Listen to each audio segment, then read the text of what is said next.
Welcome to part 2 of the Destructiveness of Religion.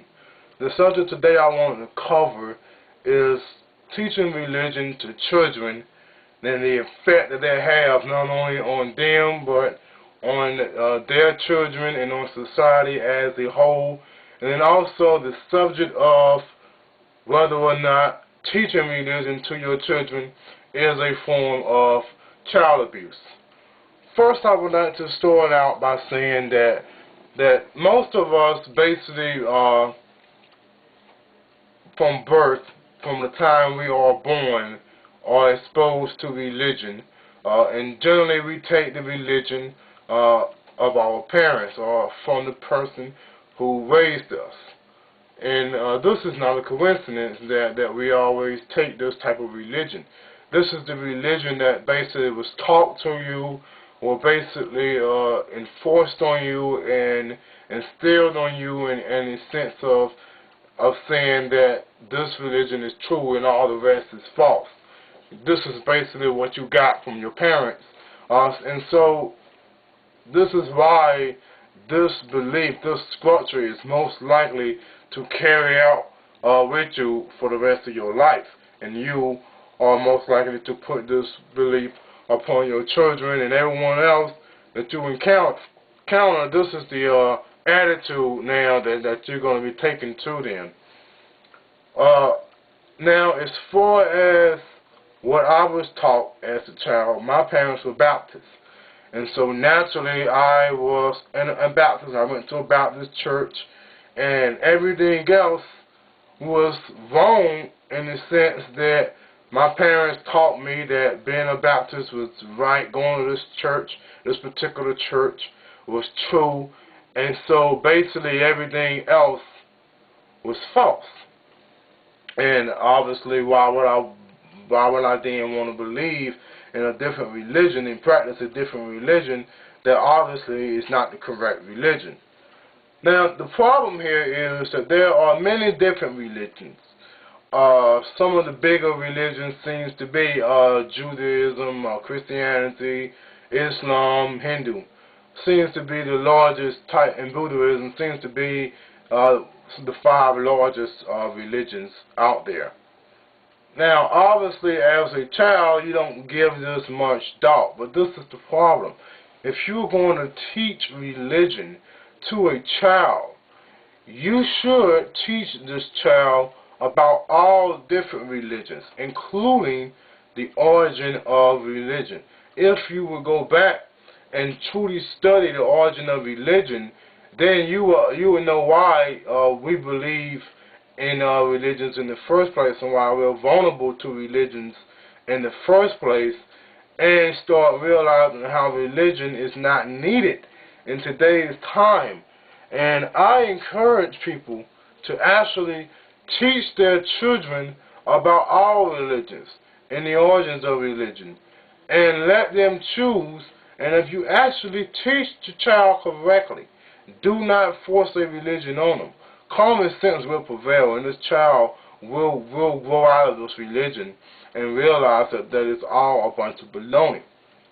Now, I do encourage people to not force their kids to go to church and what's not, because essentially what you are doing, you're no longer teaching this child this religion, you are forcing this religion on this child. You are forcing this child to participate in these religions.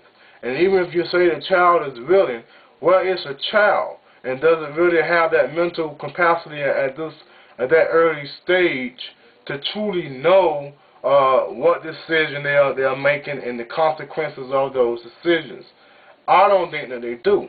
Now, I'm not advocating to leave a child home alone, but surely to leave them perhaps with another relative who may not be going to church at that particular time, with daycare services.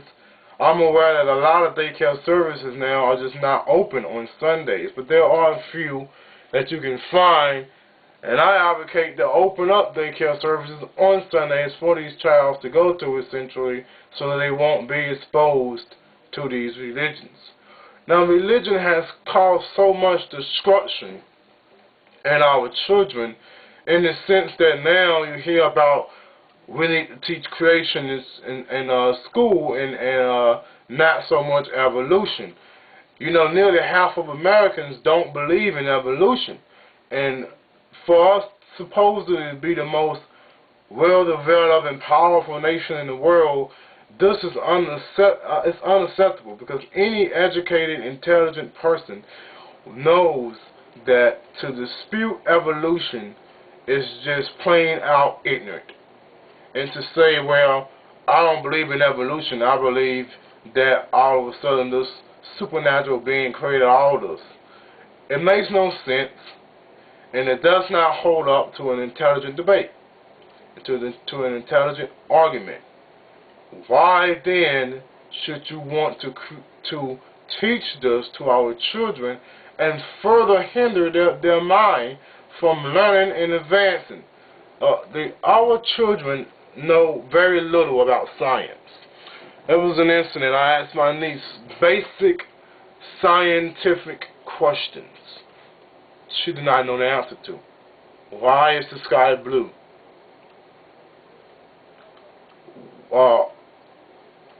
What is the center of our solar system, the center of our galaxy? What do we get our light source from? How many planets there are?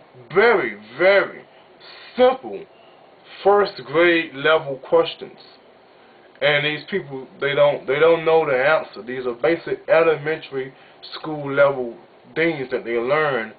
My niece is currently in middle school preparing for high school, and she don't know this basic elementary science questions. She don't know the answer to them. And it's a shame that it becomes to that point, because if you fail to educate them on these basic things, what's not to ultimately stop them from going back to mythology, worshiping? Essentially, people worship and people have religions for things that could not be understood and things that could not be explained. At the beginning of mankind, it was understandable why they would have a God for the sun and a God for the stars.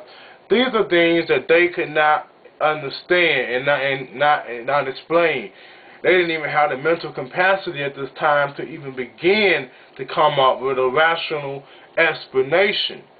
And so it was only natural that their minds would begin to essentially plug in the blanks, even when it was plugging in the blanks with something that absolutely made no sense whatsoever. To them it did, because it did plug in the blanks, essentially, and began to give some answers to why things are the way they are, even though these answers were absurd and nowhere near correct. And so these are the things that we should be teaching our kids. And this is basically what religion is, and why we adopted religion. But religion in today's time is unnecessary, and anybody who goes around believing this and forcing this upon children should be put in a mental institution and should be put in jail, because it's not necessary and it causes destruction and wars more than anything else.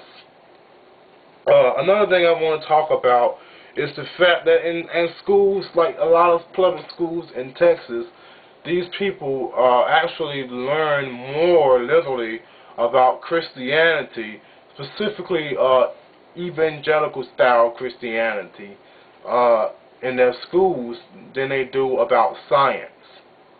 This is no exaggeration. Look this up. If you have a child that go there, go to these schools, find out what they're actually learning. It is absurd.